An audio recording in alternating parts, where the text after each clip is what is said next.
Hi guys, and welcome back to the wood turning section of my YouTube channel. Welcome back. I did promise you I was going to show you a few hints and tips. One or two of them regarding the Jet or Powermatic 3520B. If you own one, you'll probably have discovered that the spindle lock is spring loaded, and when you're trying to get your chuck off it keeps popping out. So I've been dealing with that for the last 12 months or so, and it can get a little bit on your nerves. So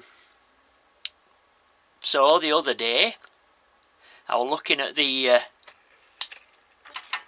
spindle lock and noticed there was space between the bolts, the Allen bolts that hold it in, and the actual plunger. And I thought, I've got some rare earth magnets, little button magnets, little rare earth. Is that in focus? Yeah. I've got some little rare earth button magnets that would easily fit in that gap. So basically that's what I did. I put some rare earth magnets in there. Now you're probably thinking, well, it's pressing it but it's still coming back out. That's true. But, and this is where it gets difficult. Oh, if you just bear with me guys.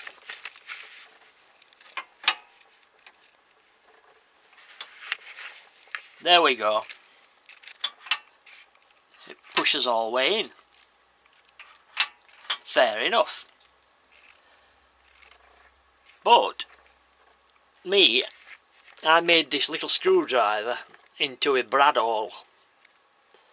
For you guys that know what one is, a little pointed thing that I use for marking centres of spindles and whatnot. So you can press the button in. So watch this. Watch. You put it over the button, press in, and it holds the button in. Watch. And it's now locked. And look, the button's not coming out. Now you're not going to start it up because you've got a bradawl there. If you go to pull that button out, you're going to notice this bradawl thing here. And watch, it's easy to get off. You just click and it's off. See? On, off. How simple is that? 2 rare earth button magnets guys, that's all you need. On the internet, on YouTube, you'll see loads of videos.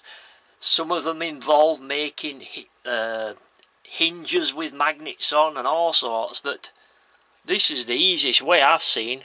2 button magnets, a bradawl, or it could be a screwdriver, or whatever.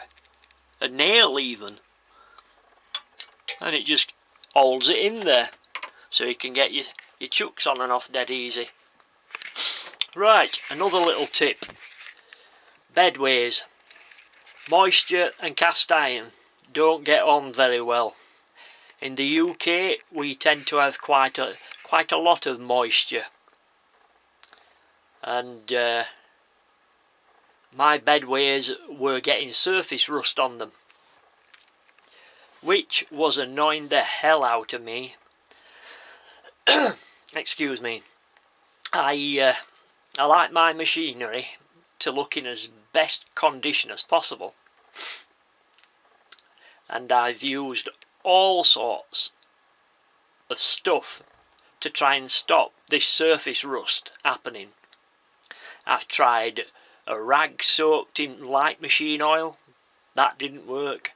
I've tried commercially available anti-corrosion sprays, some of them costing £14–16 a tin, just for a little 300 millilitre tin. Tremendously expensive, they didn't work. So I've tried out all sorts. I must have tried 20 or 30 different products to try and stop this surface rust problem. And what I've found is the best to date, and I've been using it now for 12 months upwards, and I've not had the tiniest bit of rust appear. And that's over winter as well. The stuff I've found that works best is this stuff, GT85. Now, I get it from a cycling shop. It's made for oiling cycle parts. It's a very, very thin oil. It's got PTFE in it, and it displaces water as well.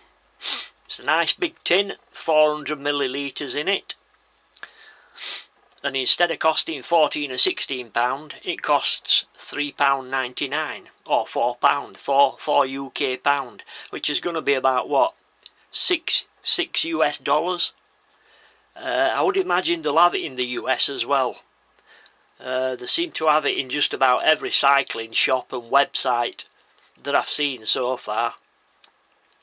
So I would imagine it's available in the US. And a quick spray with this, psst, psst. Well, actually not quite that quick, but and it forms a very, very thin film on the bedways. They're actually coated in it now. You probably not notice it. And basically when I come to use the lathe, I don't even bother wiping it off before I start. With it being thin, it doesn't attract dust like a thick or a thin machine oil would. It doesn't attract the dust. So I leave it on, and it helps the tool slide. It's a great product and cheap, very cheap. The good thing is as well, it doesn't affect plastics. In fact, it says on the instructions you can even use it for shining the inside of your car your dashboard in your car. So that's the stuff, GT85. Give it a go if you're having problems with the rust on your machines. Not just lathes, but maybe band saws and table saws. It works brilliant, guys, and it's not expensive. Right, moving on. What was I going to do next? I'm sure there was something else I was going to tell you.